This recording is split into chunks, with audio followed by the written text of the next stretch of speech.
Today we are going to take a look at page 47, a new lesson on 4-part chords. This is how we voice a triad. So this can be usually seen in choirs where each person sings a note and it forms a chord. This is what we call an SATB voicing. Here you can see we double the root of the triad. If you take this example, we have the one chord of A minor. So you can see the A is doubled, the E and the C we place at the treble clef. So the highest is a C, and that is called a soprano, and the lowest in the treble clef is an E. So this will be your alto voice. And in the bass clef we write the tenor and the bass. The highest note A is your tenor voice, and the lowest note A is your bass voice. Since women have high voices, generally female singers are chosen for soprano and alto sections, and tenor and bass would probably be male singers because they have low voices. You can see the stems are spread out. The soprano voice and the tenor uses the stem up. Alto and the bass uses the stem down. Let's take a look at your first exercise. We need to circle the roots in the following chord. As you know, the root means the first note of the chord. You need to find out what chord it is. Check the key signature in this first exercise. We have an F sharp. The chord starts on a E, and this is your one chord. So this is the E minor chord, because I know the relative major of E minor key is a G major. So here we have the key signature of G major, and your chord is starting on E. So make sure you circle the root is right at the bottom. So here the root is doubled, so we need to circle the first note of each chord. So next we have the B flat major. You can see the root of the chord is right at the bottom, and then we double the root, and the extra root we add it to have a strong power in your harmony. So it can be added anywhere else in the stave. So next we have B minor. So we have two B's here. Alright, so let's take a look at the second question. Using minims, write out 4-part chords for SATB. So you know SATB stands for soprano, alto, tenor and bass. Using these chords shown by the Roman numerals, double the root in each case and make sure that each chord is in root position. So let's first find out what notes we need for the D minor triad. So we need a D, F, A, and we are going to double the root. Okay. So we can start the chord with a D using a minim, and then I'm going to add a, and I'm going to add the F up in my treble clef and a D above it.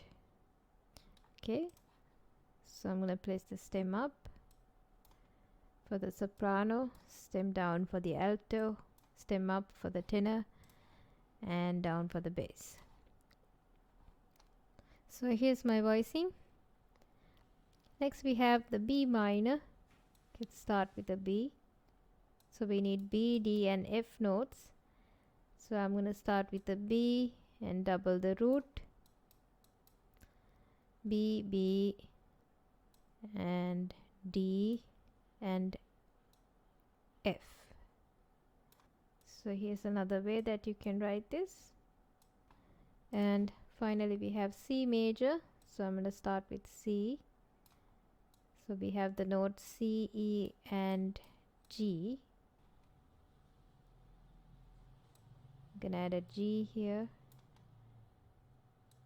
and then E, and include a C here. Then we have some more chords in the next page. We have the E minor.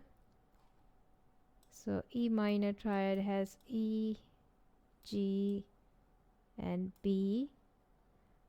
So we can start with an E. I'm going to place a B up here. Then I'm going to double the root and place the G on top. Next we have G major. So I'm going to start with a G and let's go up an octave. So we have G, B and D. Next we have a G minor. Again we have the same notes G, B flat and D. But since they have given us the key signature, we don't need to write a B flat here. So let's start with the G. This time I'm going to use a D and then a B and place another G up here. Then finally we have the B flat major. So let's go to page 48, the next page. We have the topic of perfect cadences. So a perfect cadence is a type of ending that is very common in music. It means the 5 chord moving to the 1 chord at the end. So in most cases you would end a song with the 1 chord, but just before that you'll have a 5 chord that leads to the 1. It sounds a grand finish. Let's play this and see.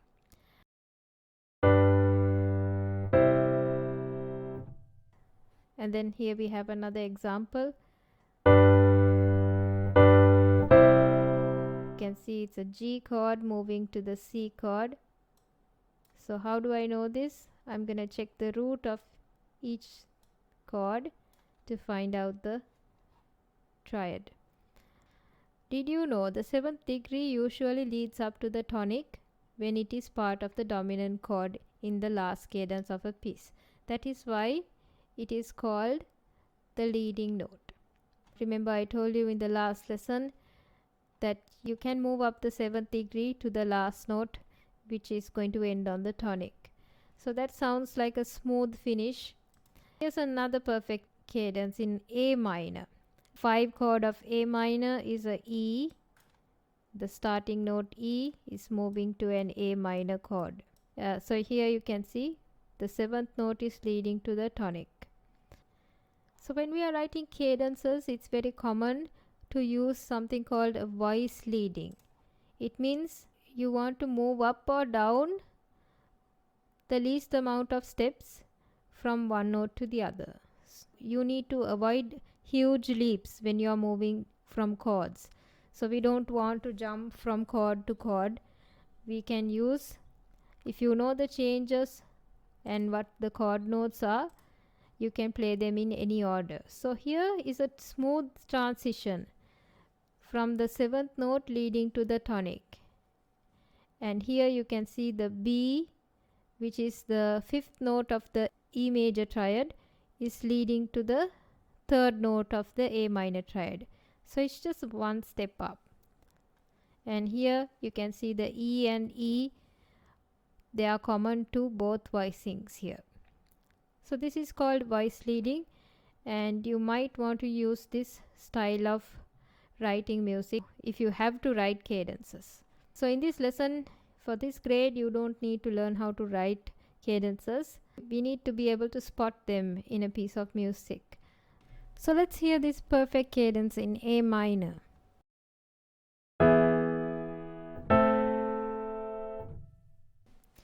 So the 7th note is also called the leading note of the scale. We call it a leading note because it leads to the tonic in most of the places. So even if you are writing a melody, try to end with a perfect cadence and it will sound good. So that's it for this week. You can complete up to page 48 and I'll see you next time.